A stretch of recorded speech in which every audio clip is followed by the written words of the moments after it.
I don't like being recorded. This makes me feel so uncomfortable. Well, how do you ever expect to win AFA finals? That is not a question you should ask me in front of my coaches. What's the date? June 17th. Starting when you start talking.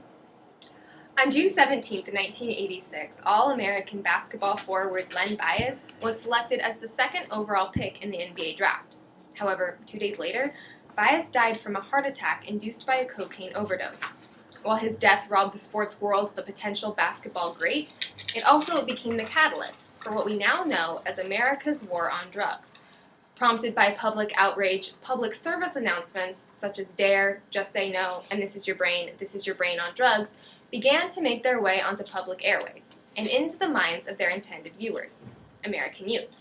However, in a study conducted by the Journal of Epidemiology and Community Health, surveying articles and abstracts from 10 electronic databases, found that out of 5,428 studies, only one concluded that anti-drug PSAs have a positive effect on their viewers.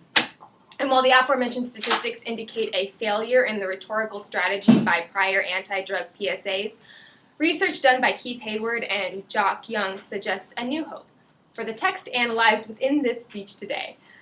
The Meth Project's anti-meth PSAs. And while the communication text I have just shown you may come across as shocking or disturbing, its goal is to prevent drug use among youth. Therefore, the research question must be asked: does the Meth Project's anti-meth PSAs have the rhetorical power to discourage drug use? To better understand, we must first examine Jeff Farrell's culture of criminology. Next, analyze the Meth Project's anti-meth PSAs utilizing the Hayward and Young culture of criminology. And finally, discuss the rhetorical implications in regards to drug prevention. So first, let's examine Jeff Farrell's culture of criminology. To better understand, we must first realize that traditionally, matters of crime are viewed through the quantitative lens of research. However, breaking away from empirical methodologies and seeking to expose why groups commit crimes, the theory of crime as a culture uses an ethnographic approach in order to expose the cyclical nature of crime. Don't tell me. Specifically, the theory of culture of criminology argues that the defining of crime can be done through a discursive triad consisting of those who commit crime, victim and witnesses, and those who portray crime. Expanding on the notion of a crime dialectic, Hayward and Young contend that three communicative discourses must occur in order to socially construct crime: the soft city, the lens of adrenaline, and the transgressive subject. When referring to the soft city, Hayward and Young state that the predominant perspective is that crime is simplistic. For example, Drug Abuse Resistance Education, or DARE, portrays crime as an act that can simply be avoided. With the simplistic action, just say no. However, Hayward and Young remind us that crime is complex. It can be prompted through opportunity, or lack thereof. But motivations also exist within the existential fear, hopes, joys, and resentments of everyday existence. With this perspective in mind, we can now view crime through our second tenet, the lens of adrenaline. The lens of adrenaline focuses on the states rather than the traits of those involved in a crime. Adrenaline and excitement, terror and panic seem to flow not just through the excitement of criminality, but through the many capillaries connecting crime, crime victimization, and criminal justice. The adrenaline rush of crime, as Jeff Farrell puts it, between pleasure and panic. The various and intense feelings of anger, humiliation, excitement, and terror seem to inundate crime, and therefore make it crucial to recognize. Our final tenet, the transgressive subject, argues that criminals use crime as a form of societal protest and construction of identity. Criminals do more than just break rules. They take action to foster awareness they take action to create awareness and foster solutions to real-life problems. Exemplified is an attitude towards rules, an assessment of their justness and appropriativeness, and a motivation to break them. For example, in a world of increasing bureaucratization and commodification of leisure, crimes and transgressions are a way of breaking through restraints. In this sense, identity becomes one with rule breaking. Now that we looked at Jeff Farrell's culture of criminology, let's analyze the Meth Project's anti-meth PSAs utilizing the Hayward and Young culture of criminology. The Meth Project's PSAs are a series of ads commissioned by the Thomas and Stacy Seibel Foundation between 2005 and 2012 that aim at giving an insight to the lives of meth users. Admittingly, the ads individually do not portray each of the proposed tenets. However, as a project series whole, they do, and therefore qualifies for our analysis today. One can understand based on the tenet of the soft city that crime is contextualized outside of environment. However, in the ad My Boyfriend, it depicts a scene in which a young girl is laying on a bed in her bra and underwear. As the camera zooms out, the audience sees that she is in a hotel and has just had sex for money. Continuing, the boyfriend is waiting outside and is given money for the sexual act committed by the narrator. Narration provides insight to the narrator's actions, stating, "I love my boyfriend. He takes care of me." The recognition of these factors solidifies the realism and thus breaks away from the normal soft city personification of crime. With this perspective, likewise, the ad Laundromat portrays realism, uses realism, but to portray state of mind. Here, our second tenet, the lens of adrenaline, is exemplified through imagery of drug use and emotions of crime.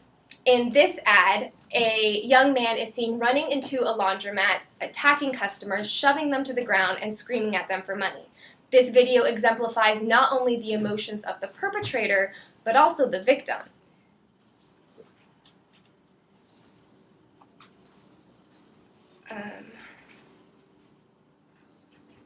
Thus, this is an example of how crime is contextualized outside of a monetary-driven motivation. Finally, our last tenet, the transgressive subject, argues that criminals use crime as a form of societal protest and construction of identity. Many of the Meth Project's ads portray an understanding of identity through group membership. In this ad, a group of friends at first seem to be joyriding in a car. However, the ad ends with the friends dropping the narrator at the steps of a hospital as she professes, "I'm really tight with my friends. We do everything together." The narration within the My Friends ad is suggestive of an individual forging identity through group membership, and thus the narrator embodies a transgressive subject. Now that we've looked at both Jeff Farrell's culture of criminology and analyzed the Meth Project's anti-meth PSAs utilizing the Hayward and Young culture of criminology, let's draw implications. The depictions within the Meth Project's PSAs highlight the societal factors that contribute to individual drug use.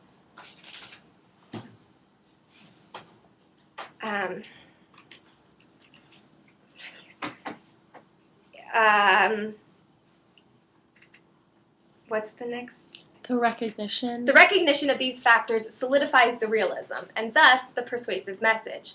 Likewise, the emotion of narration along with the visual is central to forging a sympathetic appeal to the Meth Project's PSAs. It thrusts the observer into the mindset of a perpetrator. The environment of drug usage is complex and thus needs a realistic addressing for prevention. Additionally, the narration,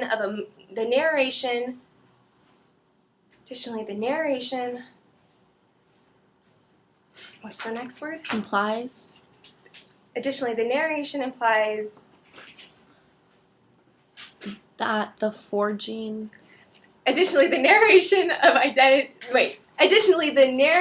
implies the forging of identity through criminal acts, and thus, additionally, they also highlight the act as social protest, societal protest. Mm-hmm. Period. Next sentence is The Meth Project's PSAs Keep going. recognizes that The Meth Project's PSAs recognize meth usage among some teens, and thus the need to fit in with friends. Therefore, the rhetorical strategy is effective in communicating consequences because it sidesteps the potential for rejection based on social rebellion. Today, we have looked at Jeff Barrow's culture of criminology, analyzed the Meth Project's anti-meth PSAs utilizing the Hayward and Young culture of criminology, and drawn implications. The Meth Project's PSAs are the newest in a long line of failed attempts to discourage drug use among teens. However, utilizing Hayward and Young's culture of criminology tenets of the soft city, the lens of adrenaline, and the transgressive subject, it seems that this time these ads could potentially have the power to keep our youth away from drugs.